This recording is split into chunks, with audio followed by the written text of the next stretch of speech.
One day, Thomas pulled into Viaduct Station to set down and pick up passengers. Smoke from his funnel was blowing across the platform and getting into people's eyes. While he was waiting for the signal to drop, he overheard a conversation that the Fat Controller was having with his driver. Steam engines have been the mainstay of this railway since it was first built, but perhaps the passengers would appreciate something more modern, faster and cleaner. I've a good mind, you know, to buy a high-speed train.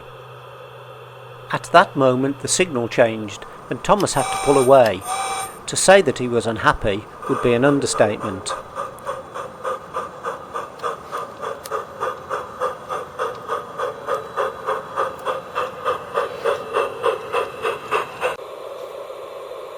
That evening at the shed, he told the other engines what he had overheard, and they were shocked too. "What will become of us?" said Toby. None of the engines wanted to think about their future. A few weeks later, Thomas was busy carrying passengers around the railway when, whoosh! What looked like a white bullet shot past him at speed.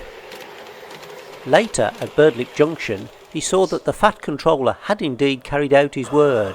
The white bullet was a high-speed train.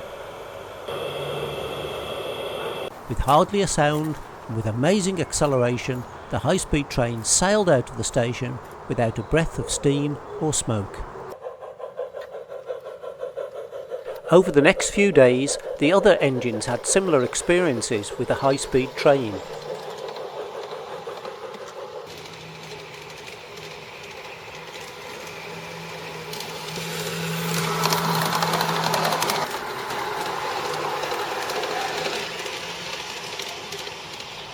One day, Thomas passed a siding where two steam engines had notices attached to them with the letters SCRAP, scrap.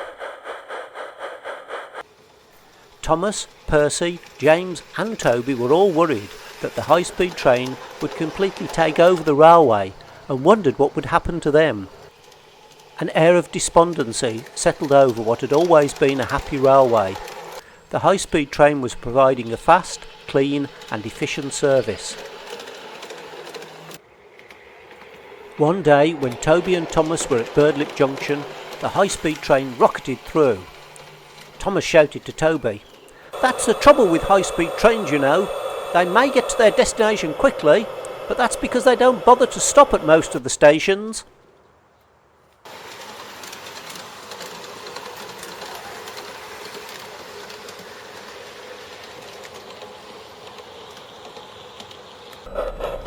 It seemed like it was just going to be a matter of time before the steam engines were retired. So when the Fat Controller approached Thomas one day, he naturally feared the worst. But what the Fat Controller said came as a complete surprise. "Hello, Thomas. Have you got any room in Annie and Clarabel for some more passengers? That highly sprung, high-speed train I've been testing has broken down and his passengers are stranded. Can you help out, Thomas?" Thomas said that he would be delighted to help.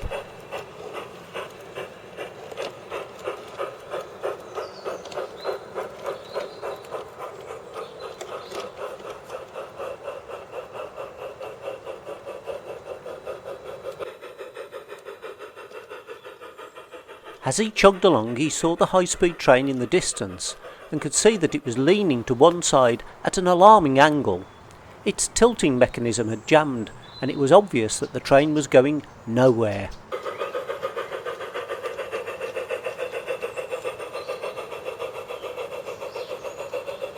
The passengers all cheered as Thomas pulled alongside and quickly scrambled aboard. Thomas, Annie and Clarabel were very proud to be able to help out.